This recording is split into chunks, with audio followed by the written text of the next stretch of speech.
Lero po vazhdon të jetë një nga artistët më të komentuar në media dhe Shtypin Roz. Ai tani po përgatit albumin e tij të fundit në karrierë. Përveç muzikës, së fundmi Blero po komentohet për një tjetër arsye që ka të bëjë me paraqitjen e tij. Në një intervistë të fundit, krijuesi i hitit Fotografia mori vëmendje të madhe me pamjen e tij të re.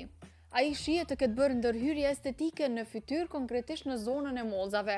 Reagimet e publikut nuk kanë qenë nga më pozitivet. E shumë komentues kanë shprehur zhgënjim duke thënë se pamja e re e Bleros është larg naturalitetit që e karakterizonte më parë. Ndërhyrjet estetike tek meshkujt janë në rritje të madhe në botë, sidomos në vendet perëndimore. Nga artistët e Hollywoodit tek figurat publike në Evropë, gjithnjë më shumë burra po zgjedhin të përshtaten me standardet moderne të bukurisë. Mirë, po pavarësisht komenteve rreth paraqitjes së tij, vëmendja kryesore mbetet te albumi që pritet të jetë i fundit në karrierën muzikore të Bleros, një projekt lam të mirë që pritet të lërgjurmë në skenën shqiptare.